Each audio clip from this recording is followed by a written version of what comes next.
Let's talk about these, shall we? This is the second cycle of the Animorphs book series. I've explained what these cycle videos are before, and if you've seen the last one, you get it. So if you don't know, go watch that. We're going to talk about books 6 through 10 and The Andalite's Gift as it relates to the rest of the series and what we've seen so far. The first 5 books were very much about character development. At least most of them were.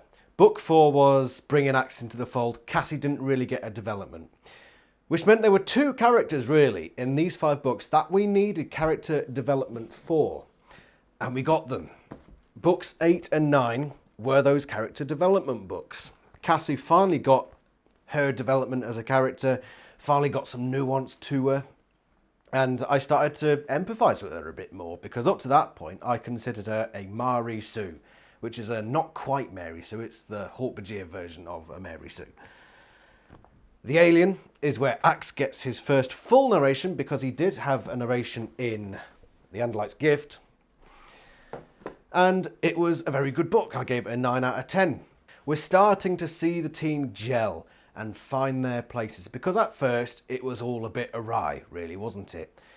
We're starting to get real good feelings of how the characters are going to react in certain situations, whether it be Jake holding back on everything until the last moment to say where everything fits together. Marco has had his Anakin Skywalker moment. Cassie is a principled hypocrite, which may seem a bit harsh on the surface, but I give a more nuanced view of it in the review of Book 9, so go watch that. Rachel is incredibly impulsive and quite frankly dangerous. It always seems to be her getting into the little things that happen at the start of the books where they do some stupid mission. Jake and Marco did that as well, unfortunately.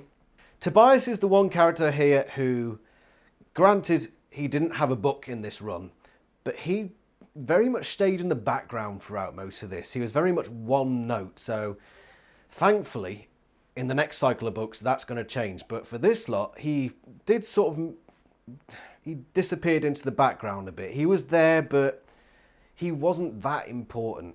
At least not from what I remember. These 3 books expanded on the lore, L-O-R-E, of Animorphs. We're introduced to the Elemist. We're introduced to the Chi. And in book 6, we've got a more nuanced opinion, a nuanced view of the Yeerks when Jake became a controller.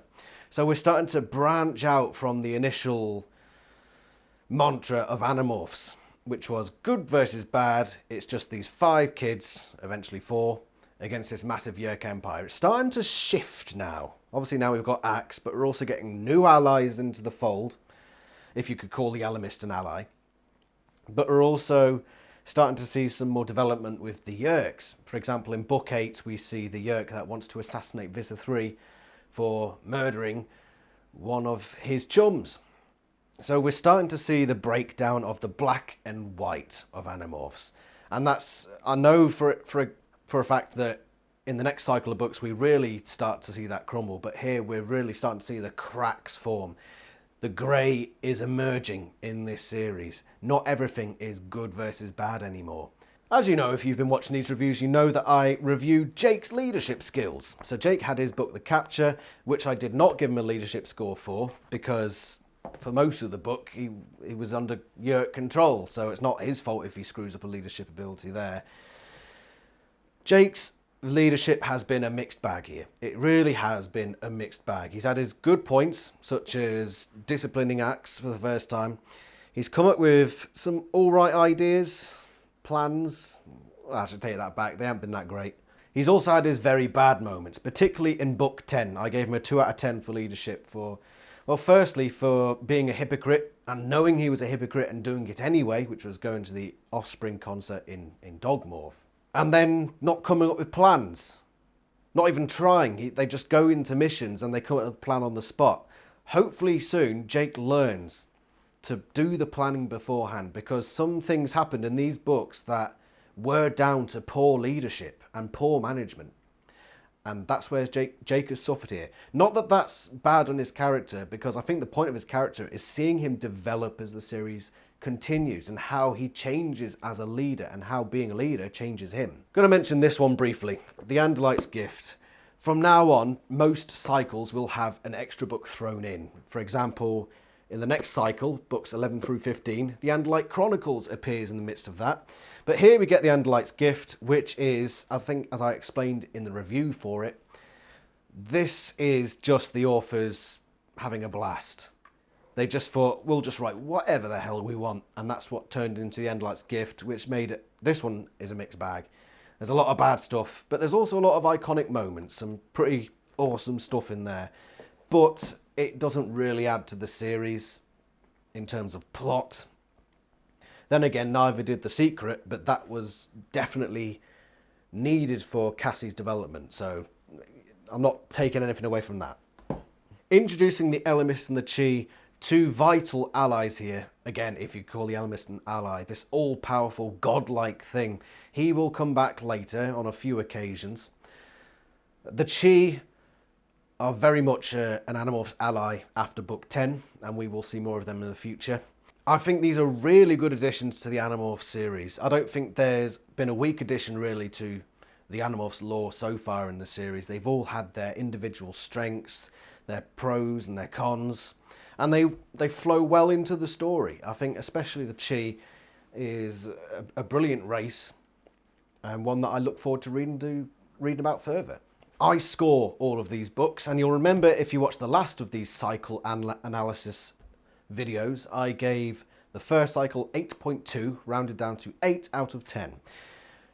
Totaling up the scores of this bunch, it comes up to another 8. Exactly.